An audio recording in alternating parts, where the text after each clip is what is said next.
Hello students.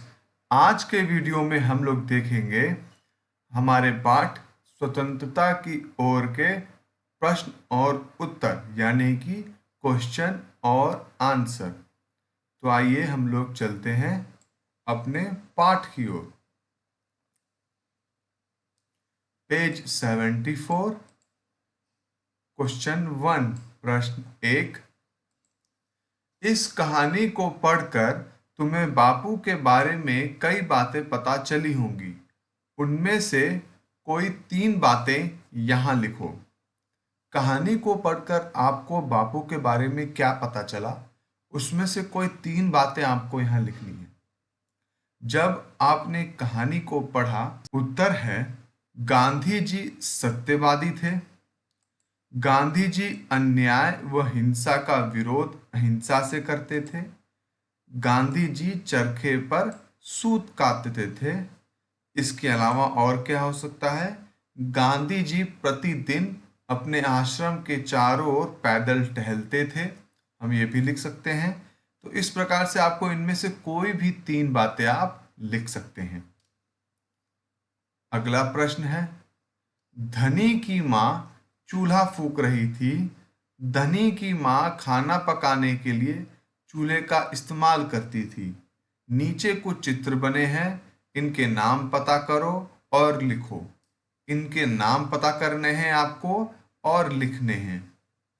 उम्मीद करता हूँ ये सभी को नाम पता होंगे। अगर नहीं पता है तो मैं हिंट के लिए आपको बता देता हूँ।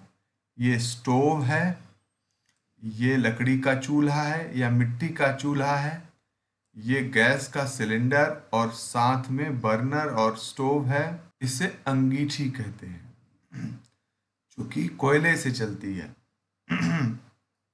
तो आप लोग इनके नामों को अब जान गए हैं, अब आप लिख सकते हैं। साथ ही यहाँ ये भी बताया गया है कि ये किस चीज से चलती है। ठीक है, किस चीज के इस्तेमाल से इसको जलाया जाता है। जैसे स्टोव को मिट्टी के तेल से, चूल्हे को लकड़ी से, गैस स्टोव को गैस से और अंगीठी को कोयले से। Okay friends. धनी ने गांधी जी से सुबह के समय बात करना ठीक क्यों समझा? धनी बिन्नी की देखभाल कैसे करता था और धनी को यह कैसे मालूम होगा कि आश्रम में कोई योजना बनाई जा रही है? आइए इसके उत्तर देखते हैं। धनी ने गांधी जी से सुबह के समय बात करना ठीक समझा होगा। सुबह के समय गांधी जी आश्रम में टहलते थे। उस समय उनके पास कोई काम नहीं होता था। ठीक है, उस समय उनके पास कोई काम नहीं होता था, इसीलिए वे आराम से उस वक्त उनसे बात कर सकता था। बाकी समय गांधी जी बहुत व्यस्त रहते थे। धनी बिन्नी को हरी हरी घास खिलाता था, बर्तन में पानी पिलाता था, आश्रम में उसको लेकर घुमाता था, इसका पूरा ख्याल रखता था। ओके। आश्रम में सभी लोग गांधी जी के साथ बैठकर गंभीर बात कर रहे थे। गांधी जी उन्हें कुछ न कुछ निर्देश भी दे रहे थे। इन सब से धनी को लगा कि आश्रम में कोई योजना बनाई जा रही है। तो यहाँ देखिए किस तरीके से वो बिन्नी का ख्याल रखता था और ये किस तरीके से उसे पता चला कि आश्रम में कोई योजना बनाई जा रही है। नीचे कहानी में आए कुछ शब्द लिखे हैं। कक्षा में 4-4 के समूह में एक एक चीज के बारे में बात करो। ठीक है, तो हमें कक्षा में अलग अलग समूह बनाने हैं और हमें इनके बारे में बात करने हैं। ओके, जैसे एक शब्द है स्वतंत्रता। स्वतंत्रता का क्या अर्थ होता है? यानी कि किसी चीज से स्वतंत्र हो जाना या आजाद हो जाना। यानी किसी के अगर हम कैद में हैं तो वहां से बाहर निकल जाना ही कहलाता है स्वतंत्रता। तो यहाँ पर ये अंग्रेजों की गुलामी से संबंधित है। हिंदुस्तान पर अंग्रेज शासन करते थे तो हम उनसे स्वतंत्रता चाह रहे थे। सत्याग्रह का मतलब है कि अहिंसा के माध्यम से किसी को अपनी बात मनवाना। ठीक है, यानी कि हम इसमें हिंसा का प्रयोग नहीं करते हैं, इसमें अहिंसा का प्रयोग करते हैं। खादी। खादी एक प्रकार का कपड़ा होता है जो कि सूत से बनता है, सूत। ओके। चरखा, चरखा एक प्रकार का घरेलू उपकरण है, मशीन कह सकते हैं, जो खादी के लिए सूत काटने के काम आता है। ठीक है, तो चरखे के का इस्तेमाल करके ही हम लोग खादी बनाते हैं। आप इन सब के बारे में यहाँ से देख करके लिख सकते हैं।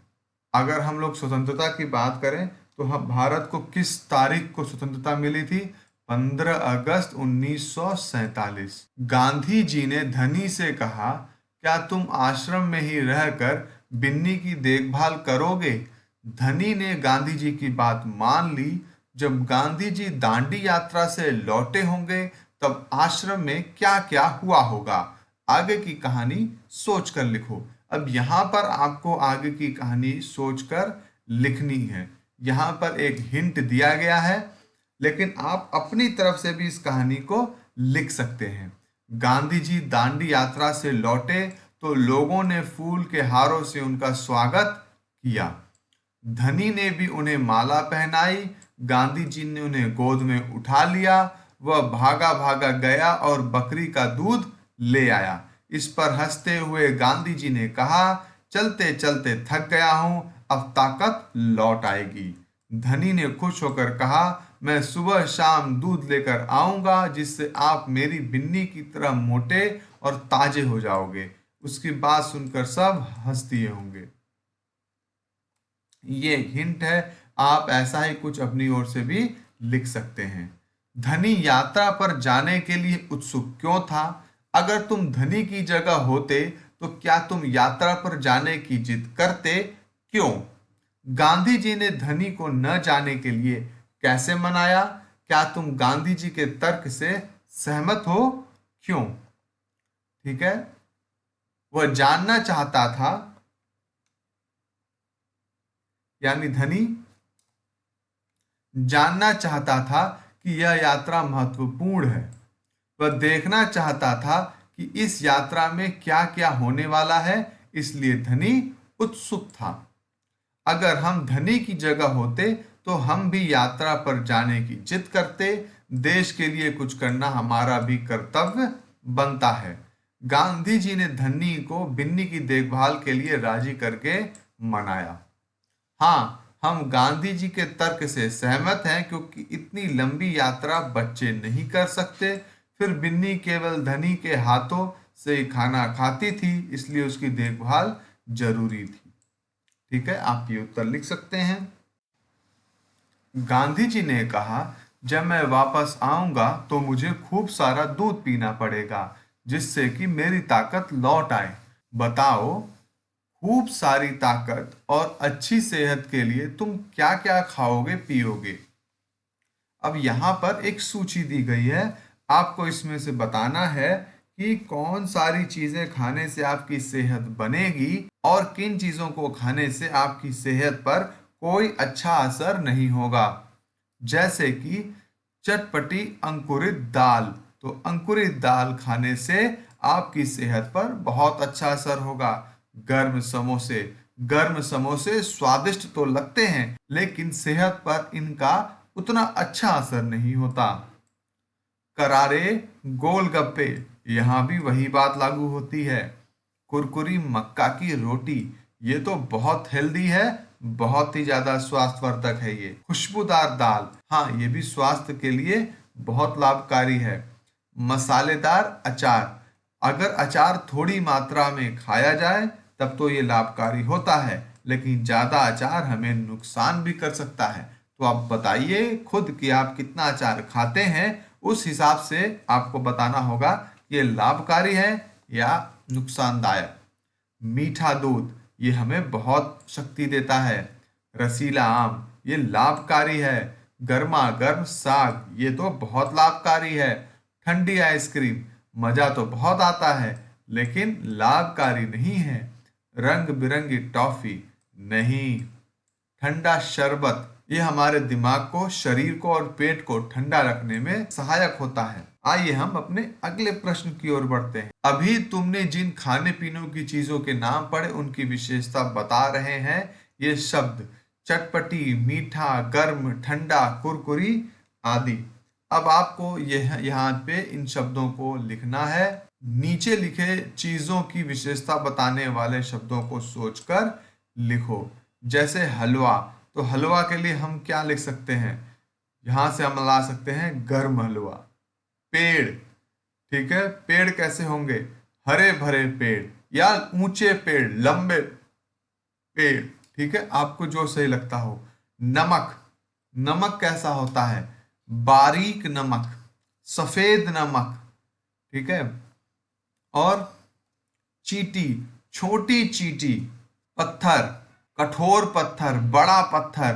कुर्ता, लंबा कुर्ता, छोटा कुर्ता, ठीक है। चश्मा, सीधा चश्मा। झंडा, ऊंचा झंडा। ओके। अच्छा, एक बात बतानी है आपको, बताना होगा यहाँ पर, ये जो विशेषता बताने वाले शब्द हैं इन्हें हम किस नाम से जानते हैं? जो शब्द विशेषता बताते हैं इन्हें किस नाम से जानते हैं? कमेंट कर कर ये बात बताइए कि जो शब्द विशेषता बताते हैं इन्हें हम किस नाम से जानते हैं। और अगर आपको नहीं मालूम है तो भी कमेंट करके बताइए, तो फिर अगले वीडियो में हम आपको इस टॉपिक को पढ़ाएंगे। आइए आगे चलते हैं। नीचे लिखे शब्दों में सही जगह पर बिंदी लगाइए या चंद्र बिंदी लगाइए, ठीक है। धुआं, कुआं, ठीक है, यहां पर आपको सही बिंदी लगानी है। यहां देखिए, धुआं, कुआं। फूंक, कहां, स्वतंत्र। बांध, मां, गांव। बंद गोभी, इंतजार, पसंद, ठीक है। तो आपको इस तरीके से इसको हल करना है।